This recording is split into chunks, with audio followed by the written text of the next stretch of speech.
Hello, my wonderful viewers, and welcome to another episode of Betty Adams Overanalyzes. Today we are going to look at what I suspect to be a false flag of an urban legend that was referenced in a very trippy show about video games.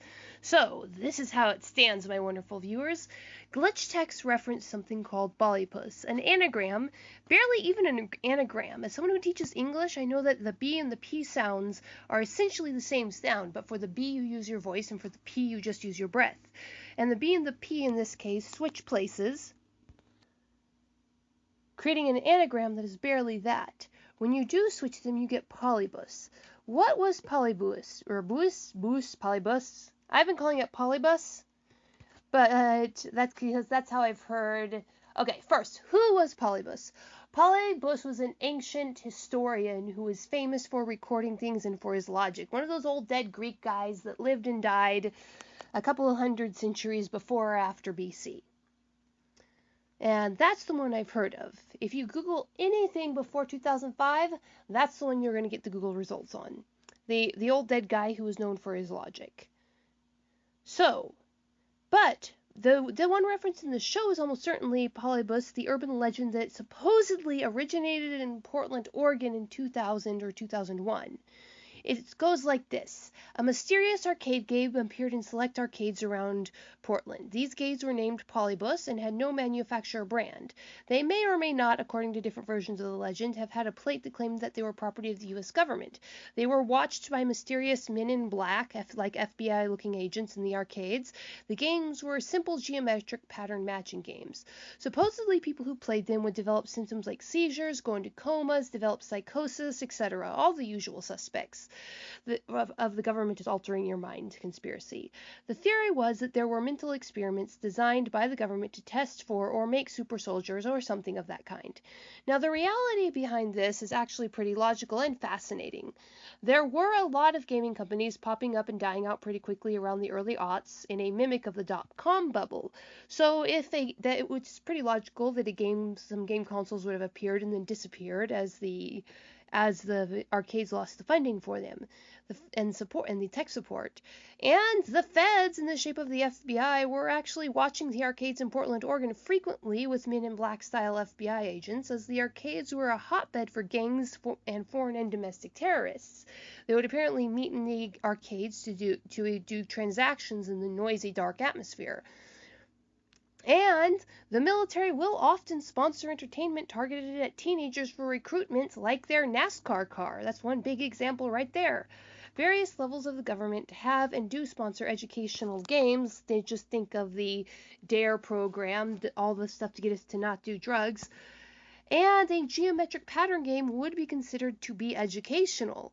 Take everything from PBS and BBC, for example. In fact, there was a video game, or rather internet and computer-themed show that aired on PBS that had a lot of games and geometric pattern imagery.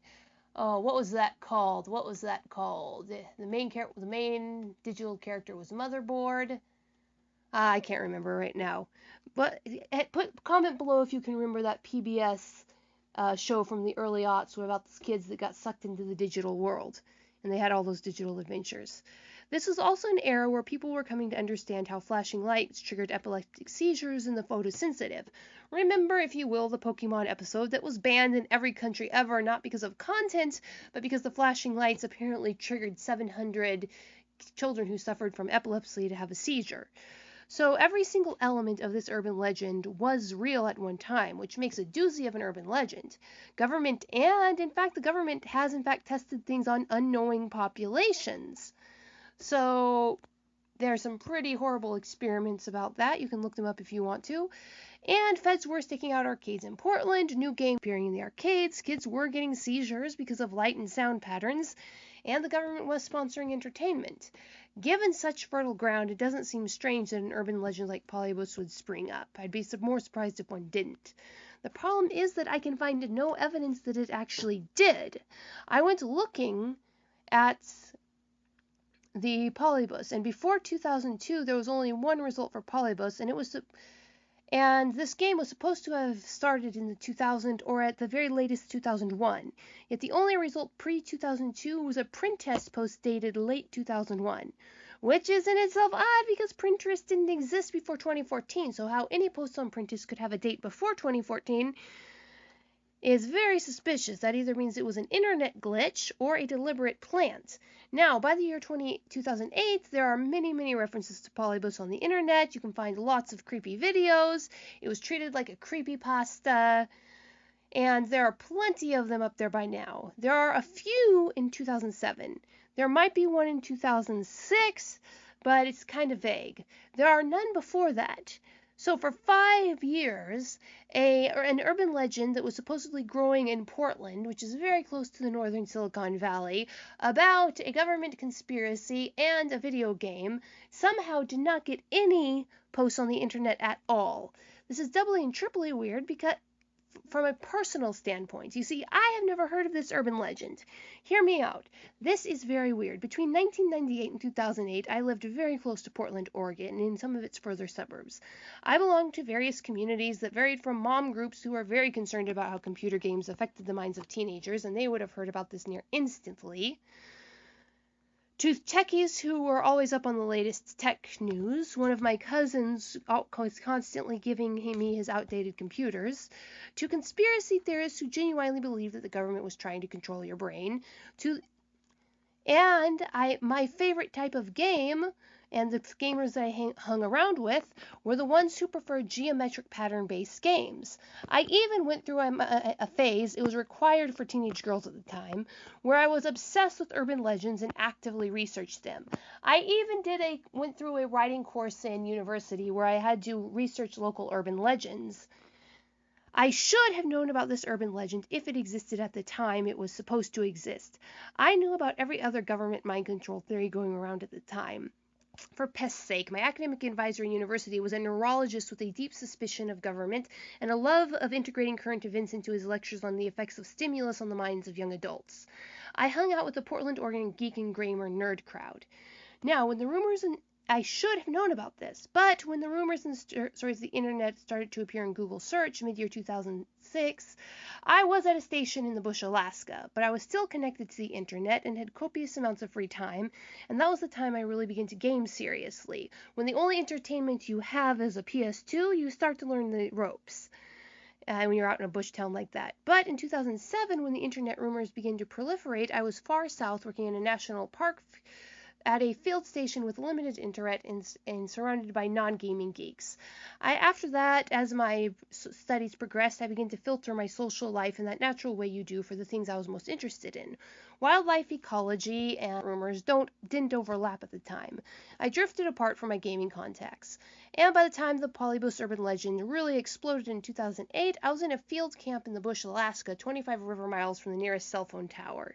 I was utterly cut off from learning about it by that time, and my life choices and career steered me away from Portland proper. But I still belong to the same social communities, so it is a mystery why I didn't know about Polybuis before I watched this episode and saw the conversations in the forums.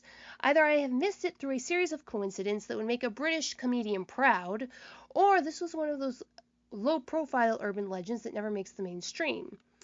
Then I started seeing references to it in glitch tech and message boards and got curious enough to Google Polybuis.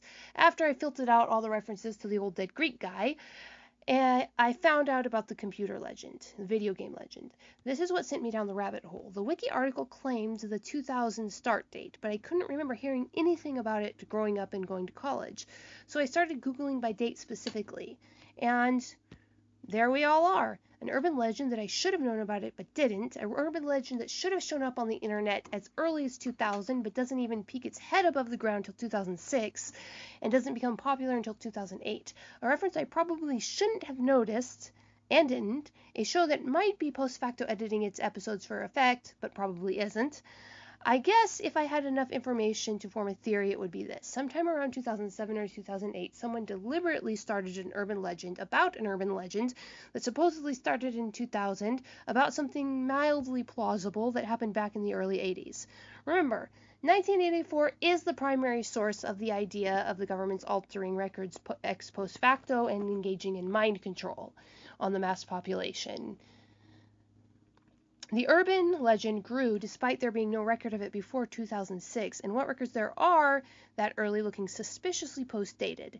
Since then, the concept has been stewing in the public awareness, and the creators decided to harvest it for Glitch Tech, a show about altering records and memories. The only other modern references that I've found to Polybuis outside of my deliberate searches is that it very surprisingly showed up in a webcomic I really enjoy following called Save State, also video game themed, just a few days after I had been researching Polybuis. Now, he had to have been drawing that webcomic weeks before I started researching, so this is a pretty weird coincidence. Unless the comics artist of Save State is a fan of glitch text, leave a comment below if you are and you're hearing this. So there you have it, my wonderful viewers. Do any of you remember hearing or knowing anything about Polybuis, the myth, the urban legend, not the dead guy from Greece, before 2008? Do any of you remember it as far back as the year 2000? Were they actually talking about it in Portland proper when I was out collecting mosquito bites for the government in 2008, or was this strictly an online thing?